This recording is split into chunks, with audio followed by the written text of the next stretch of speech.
Donald Trump is set to record an interview with podcasting giant Joe Rogan. Joe Rogan confirmed that Donald Trump will be joining him in his Austin studio, posting it on social media. Alex, what can we expect from this, and what impact do you think it's going to have on voters?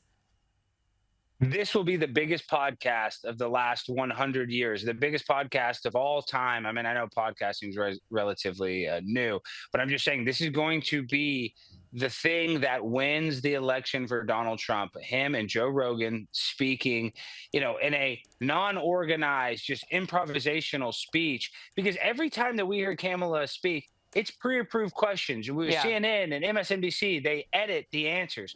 With Donald Trump, you're not going to get that. Joe Rogan is considers himself a libertarian, considers himself right in the middle. So he's going to air whatever they film. So I think this could be what actually puts Donald Trump over the top. And it's going to be great. I can't imagine sitting there and talking to the president for 2 hours, and Joe Rogan's going to be talking about hunting elk and running up hills, and Joe Rogan is going to tell him about his time in Hollywood, and Trump's going to talk about his experiences. So it's just going to be two of the most popular people here in America getting together to have a long conversation. It's going to be entertaining, and I cannot wait to watch it this Friday. Absolutely. I can't wait as well. Just in contrast to Donald Trump, how he performs compared to Kamala Harris in interviews, let's just look one more time at how Kamala Harris performed on NBC News. She was asked about the Joe Biden cover-up. Can you say that you were honest with the American people about what you saw in those moments with President Biden as you were with him again and again, repeatedly in that time?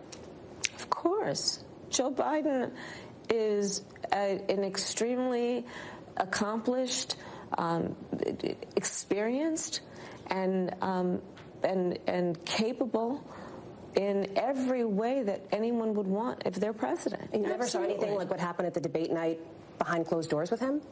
It was a bad debate. People have bad debates. He is absolutely. But that's the reason why you're here, and he's not running for the top of the ticket. Well, you'd have to ask him if that's the only reason why. Kamala Harris doesn't even try to sound believable as she really kind of stabs Joe Biden in the back, looking lost for words, describing him as accomplished and capable. But she goes on to insist that she's going to be different than Joe Biden. Our new NBC News poll shows that more voters think that the Biden administration policies have hurt them rather than helped them. And I wonder, are the last 4 years an obstacle to you in this race?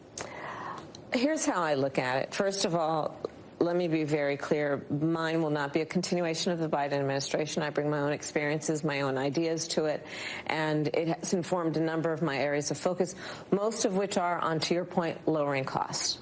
Oh, Alex, who is buying that? Nobody. I mean, she's trying to distance herself from the office that she's held for 4 years with Joe Biden, and calling him capable is an absolute joke. I mean, this is what Joe Biden did. He was at a rally and put on a MAGA hat just like this. So if Joe Biden I love that you brought it out. That's what I'm saying. If Joe Biden's putting on MAGA hats, I don't know if he's got it all upstairs. But believe it or not, I think Joe Biden is a better president than Kamala Harris could ever be. But this is what she does. She says a lot of words without saying one thing concrete or inspirational to her own voting base. So it's just word salad. It's hard to watch. It is hard to watch. It's actually a skill, don't you think? She can speak that long without actually making sense. But Alex Stein, I love the hat. It is so great to speak with you. Thanks so much. Always a pleasure. Thank you, Gabriella. Have a good one.